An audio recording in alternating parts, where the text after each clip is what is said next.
For those of you who don't know me, which is most of you, I'm Mike Pence.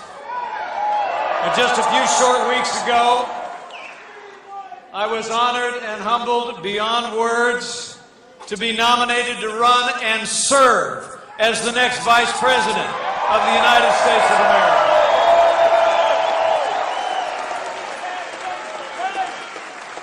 And I got to tell you, I joined this campaign in a heartbeat. The phone call came 11 o'clock at night with my wife at my side.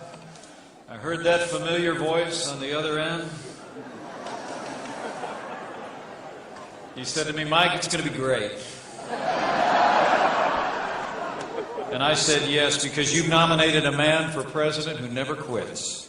He never backs down. He's a fighter. He's a winner. And until very recently, it looked like he was out there fighting all on his own. But now we are united. This movement is united, and we're going to elect Donald Trump to be the next president of the United States of America.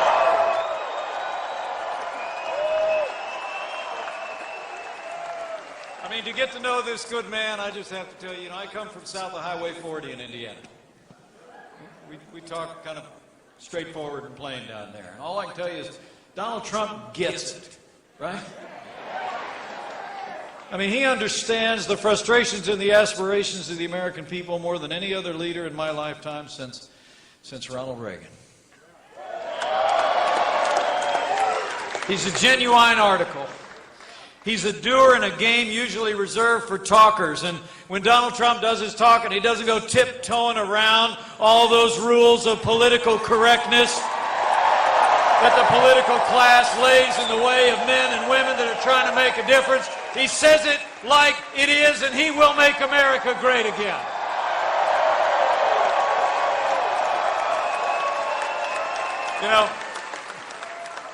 The funny thing is, the party in power seems helpless to figure out our nominee. And of course, I'm referring to the media.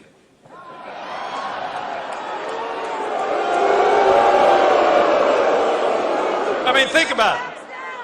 I mean, the Democrats and the media kind of got the same problem. I mean, they all keep telling each other that the usual methods are going to work against him. They keep thinking they've done him in, that this has come up, and now it's all over. And then they turn on the TV the next morning, and Donald Trump is still standing stronger than ever before and fighting for every American to make this country great again. The man has got resilience. He's an extraordinary leader. And he's never forgotten. He's never forgotten the men and women who work with their hands, who grow the food, who build our roads and bridges, tend to our sick, teach our kids. A lifetime of a builder. As a builder, a lifetime of building structures around the world. He's done shoulder to shoulder with the men and women that raise those structures to the sky. It really is extraordinary. He's never forgotten. He's never forgotten the people that do the work in uniform as well. His devotion to our soldiers and to our veterans comes straight from his heart. And Donald Trump will stand with those in uniform and stand with those who have served.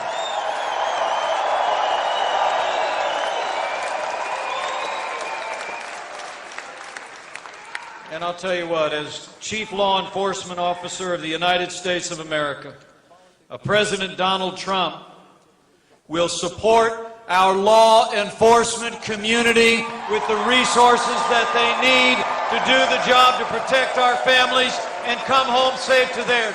Donald Trump will be a president who restores law and order to every city and every community in this great nation.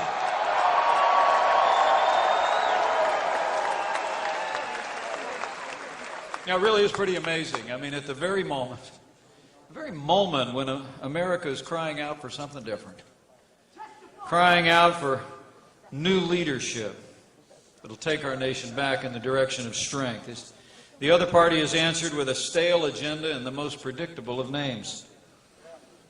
People in both parties are restless for change. They're ready to break free, but the other party has actually nominated someone who represents everything this country is tired of. I mean, Did you see that speech the other night?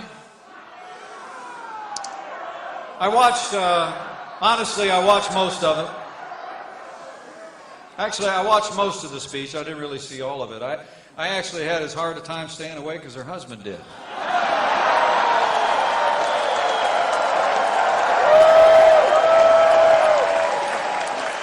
It was, okay, well, you know, it was long and it was late. I mean, but it wasn't just that though. It was just the same old, same old.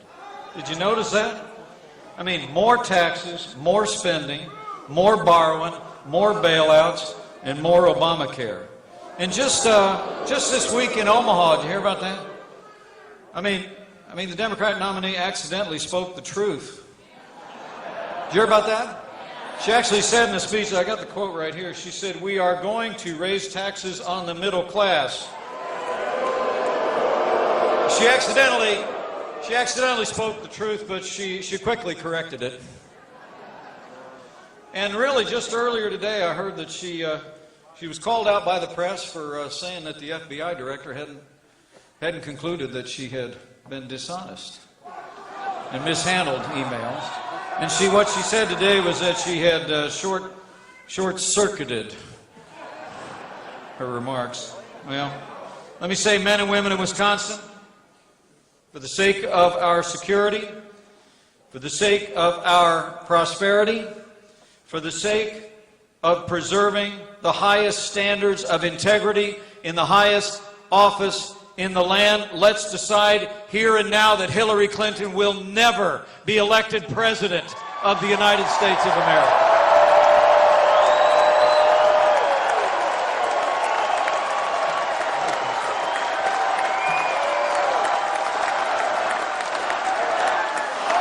I mean, they tell us, guys, I heard in that speech, they tell us this economy is the best that we can do.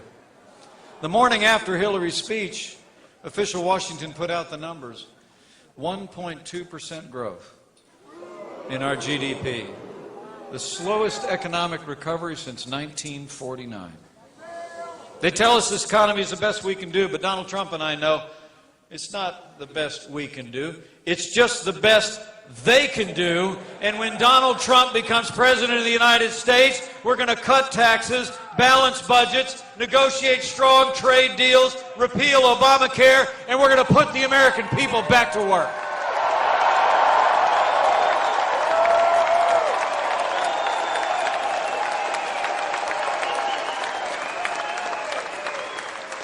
And their record abroad is just as bad as their record here at home. 7.5 years of Barack Obama and Hillary Clinton's policies have weakened America's place in the world. Terrorist attacks at home and abroad, grim and heartbreaking scenes from our ally in France. A Catholic priest just days ago laid to rest after being murdered in the very pew of his own church in France. You know, history teaches us that weakness arouses evil. And the weak leadership of Barack Obama and Hillary Clinton on the world stage has aroused the enemies of freedom around the world.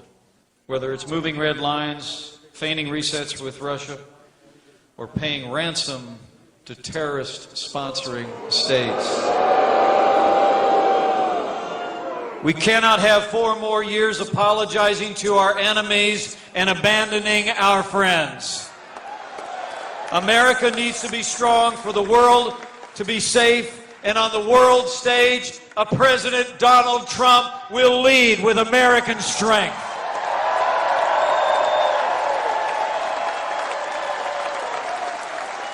Donald Trump will rebuild our military, stand by our troops, defend our allies, confront radical Islamic terrorism, and Donald Trump will destroy ISIS at its source.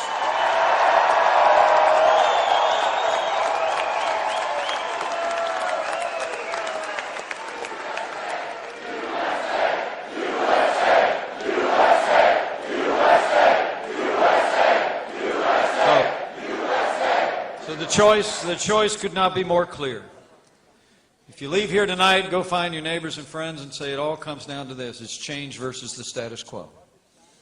It really is. The American people can elect someone who literally personifies the failed establishment in Washington, D.C.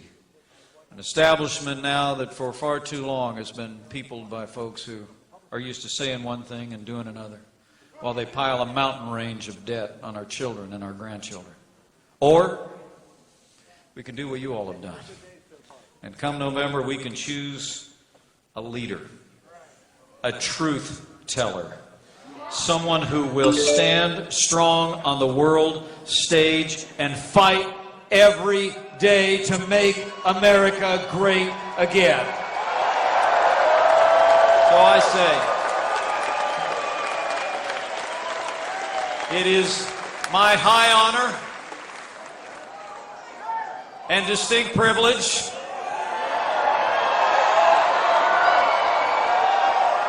for the sake of our troops who deserve a commander-in-chief who will have their back,